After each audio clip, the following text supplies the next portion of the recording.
Депутаты Госсовета Коми, единороссы Владимир Косов и Андрей Климушев вернулись из Мариуполя. Они добровольцами ездили помогать местным медикам. Моя коллега Татьяна Супряткина записала эксклюзивное интервью с депутатами.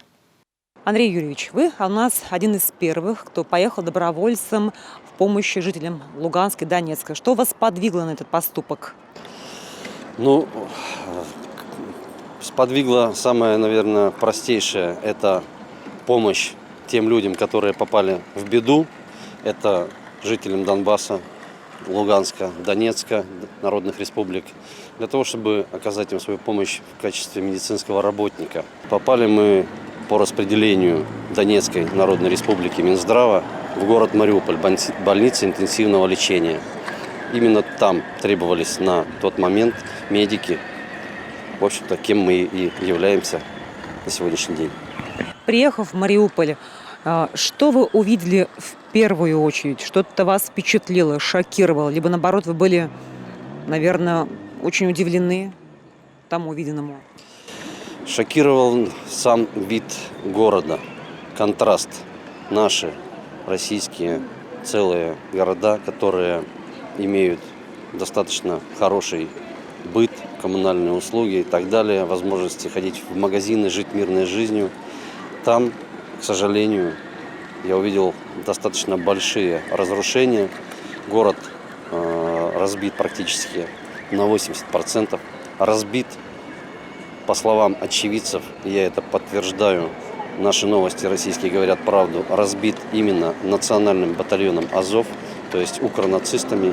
Практически все коммунальные объекты, все объекты социальной инфраструктуры, школы, больницы, детские сады, дома культуры. Это все просто методично и целенаправленно уничтожалось нацистами для того, чтобы люди не могли там нормально существовать и жить. При вас были бомбежки? Вы попали под это? Как я и говорил, мы работали в зоне освобожденной территории, поэтому обстрелов не было. Было спокойно. Если и бабахало, то это достаточно где-то в отдаленном месте. Прилетали только раскаты какого-то грохота. Сам Мариуполь с мая месяца, благодаря Российской Федерации, находится под надежной защитой. Мариупольцы там на сегодняшний день просто счастливы от того, что они попали под защиту Российской Федерации. Они очень ждут референдума, когда они смогут выразить свое пожелание, свое желание войти в состав Российской Федерации, чтобы быть вместе с Россией. У вас было очень много работы, но я уверена, что вы успели с людьми пообщаться. Вот все-таки общее впечатление, общее мнение, что люди высказывают? Они ждут дальнейшей помощи, освобождения дальше от нацистов? Каждая история человека, с которым я общался, она наполнена огромной болью. Практически каждый имеет такие переживания, такие последствия, как разрушенные дома – это минимум.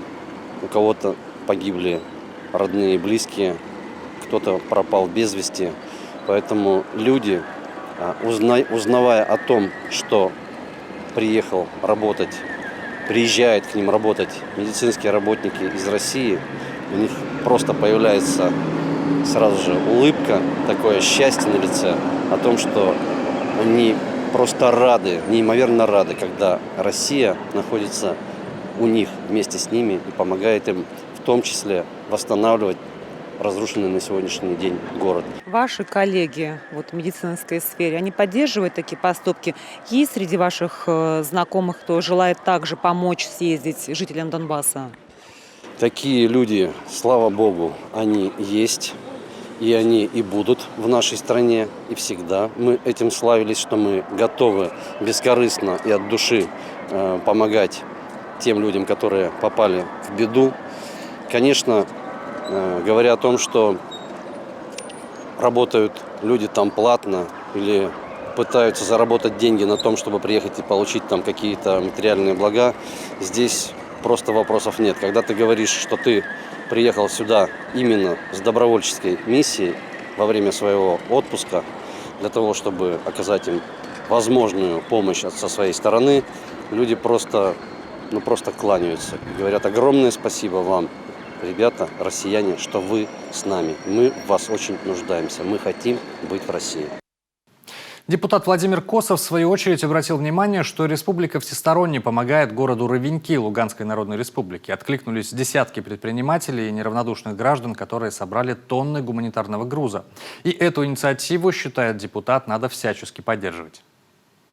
Это абсолютно правильно, и я полностью поддерживаю двумя руками. Вот только потому, что надо помогать людям.